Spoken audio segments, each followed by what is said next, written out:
یہ ایک پرانے گاؤں کی بات ہے جہاں ایک نہایت نیک عبادت گزار اور صبر کرنے والی خاتون بی بی زاہدہ رہتی تھی۔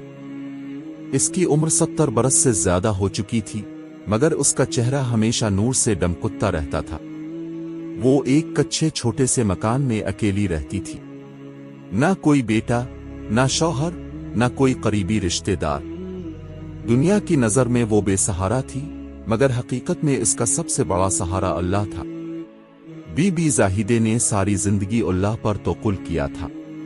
وہ ہمیشہ کہتی، میرا رزق میرا اللہ ہے، وہ مجھے کبھی اکیلا نہیں چھوڑے گا۔ اس گاؤں میں کچھ نیک دل لوگ اس کی مدد کر دیا کرتے تھے۔ کوئی تھوڑا سا آٹا دے جاتا تو کوئی کھانے کی کوئی چیز، لیکن وہ کبھی کسی سے کچھ مانگتی نہ تھی، کیونکہ اس کا ایمان تھا کہ جو رزق اللہ نے اس کے لیے لکھا ہے وہ ضرور اسے پہنچے گا۔ زندگی ہمیشہ ایک جیسی نہیں رہتی۔ ایک دن ایسا آیا کہ صبح سے شام ہو گئی، مگر بی بی زاہدہ کے گھر میں کچھ بھی کھانے کو نہ تھا۔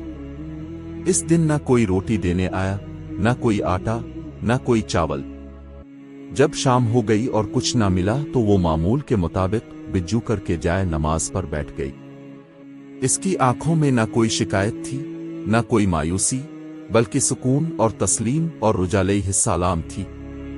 اس نے آسمان کی طرف دیکھ کر دعا کی، اے میرے رب، تو ہی میرا رزق ہے، میں نے تجھ پر بھروسہ کیا ہے۔ اگر آج میرا کھانے کا وقت نہیں آیا تو میں پھر بھی راضی ہوں۔ مجھے بس اتنا یقین ہے کہ تو مجھے کبھی اکیلا نہیں چھوڑے گا۔ یہ کہہ کر وہ سو گئی، مگر اس کا دل مطمئن تھا کہ اللہ اس کی مدد ضرور کرے گا۔ اگلی صبح سورج نکلا تو اچانک دروازے پر زور سے دستک ہوئی۔ بی بی زاہدہ نے دروازہ کھولا تو دیکھا کہ باہر ایک بڑا تھیلا رکھا ہوا تھا۔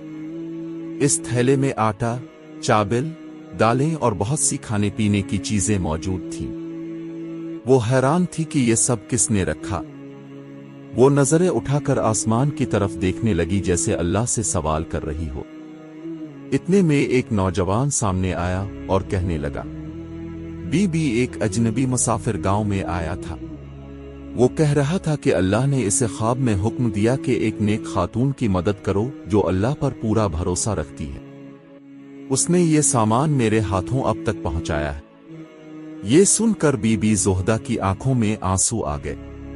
وہ سجدے میں گر گئی اور اللہ کا شکر ادا کرنے لگی۔ یا اللہ، میں نے کہا تھا نا کہ تاب میرا رزق ہے۔ تاب نے میری مدد ایسی جگہ سے کی جہاں سے میں نے کبھی سوچا بھی نہ تھا۔ یہ کہانی ہمیں سکھاتی ہے کہ اللہ کبھی اپنے بندوں کو مایوس نہیں کرتا، بس صبر اور توقع کی ضرورت ہے۔ اگر ہم اللہ پر بھروسہ رکھیں تو وہ ہماری مدد ایسی جگہ سے کرے۔